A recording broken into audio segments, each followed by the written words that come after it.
এত বড় একটা দেশের মধ্যে কত রকমের কাণ্ড। ভারতীয় গণমাধ্যমে যখন বাংলাদেশের বিরুদ্ধে সাম্প্রদায়িক সহিংসতার মিথ্যা প্রোপাগান্ডা ছড়ানো হচ্ছে, তখন ফরেন সার্ভিস একাডেমিতে যেন এক সম্প্রীতির মিলন মেলা। বৃহস্পতিবার বিকেলে হিন্দু, মুসলিম, বৌদ্ধ, খ্রিস্টান সহ সব ধর্মের প্রতিনিধির মেলবন্ধন জানান দেয় অসাম্প্রদায়িক বাংলাদেশের, যার নেতৃত্ব দেন প্রধান উপদেষ্টা ডক্টর মোহাম্মদ ইউনূস। আমরা একই পরিবারের সদস্য। ভারতীয় গণমাধ্যমের লাগাতার অপপ্রচার আর দেশের মধ্যে সাম্প্রদায়িক উস্কানি সম্পর্কে করণীয় ঠিক করতে বাংলাদেশের সব ধর্মের প্রতিনিধিদের সঙ্গে সংলাপ আহ্বান করেন প্রধান উপদেষ্টা। বৃহস্পতিবার তার আহ্বানে সাড়া দিয়ে সংলাপে অংশ নেন আস-সুন্নাহ ফাউন্ডেশন, হেফাজতে ইসলাম, বুদ্ধিস্ট ফেডারেশন ও সনাতন সম্প্রদায়ের প্রতিনিধিরা। 2 ঘন্টারও বেশি সময় ধরে চলে সংলাপ। ডক্টর মোহাম্মদ ইউনূস সবার কথা শুনেন। বিভিন্ন ধর্মের প্রতিনিধিরা অস্থিরতা নিরসনে নিজেদের মন্তব্য তুলে ধরেন। আমাদের সবার সমান অধিকার। পরে সাংবাদিকদের মুখোমুখি হন ধর্মীয় প্রতিনিধিরা। তারা বলেন, বাংলাদেশের সব ধর্মের মানুষ মিলেমিশে শান্তিতে বসবাস করছে, নিজেদের মধ্যে কোনো ভেদাভেদ নেই। আমরা ঐক্যবদ্ধ আছি, ঐক্যবদ্ধ আমরা থাকবো।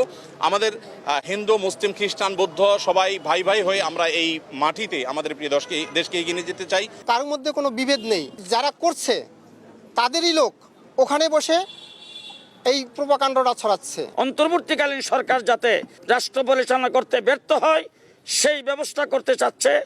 এই পরাজিত শক্তির বিরুদ্ধে আমরা সবাই ঐক্যবদ্ধ থাকব, দলমত নির্বিশেষে। কারো উস্কানিতে প্ররোচিত না হওয়ার আহ্বান জানিয়ে ধর্মীয় প্রতিনিধিরা বলেন, ভারতীয় গণমাধ্যম সাম্প্রদায়িক সম্প্রীতি বিনষ্টের চেষ্টা করছে। দেশীয় উস্কানিদাতাদের দ্রুত আইনের আওতায় আনার পরামর্শ দেন তারা। শান্তি সম্মেলন করে আন্তর্জাতিক এখানে যে সংস্থাগুলো আছে এবং বিভিন্ন মিশন যেগুলো আছে তারা সহ প্রতিবেশী দেশ সহ বিশ্বের মধ্যে জানুক যে বাংলাদেশ একটি সম্প্রতির দেশ। ছোটখাটো মিডিয়াতে অনেক উস্কানিমূলক কথা বলা হচ্ছে, কিন্তু আমরা বাংলাদেশের মানুষ, আমরা যে আসলে সম্প্রীতির মানুষ, যে আমরা অনেক ধৈর্যের পরিচয় দিয়েছি। আমরা বাংলাদেশে ভালো আছি, আমাদের কোনো সমস্যা নাই। আমরা বলেছি যেখানে যেখানে সমস্যা ছিল আমরা সেটা উল্লেখ করেছি ওনাকে। যে মিডিয়ায় অপপ্রচার চালাচ্ছে তাদের আমরা প্রতিরোধ করব।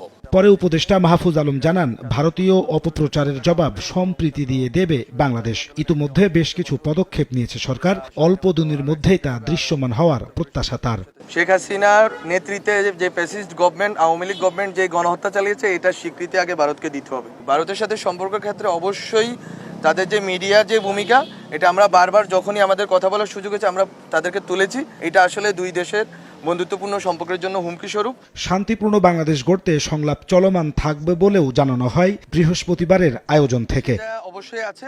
নাজমুস সালেহী, সময় সংবাদ, ঢাকা।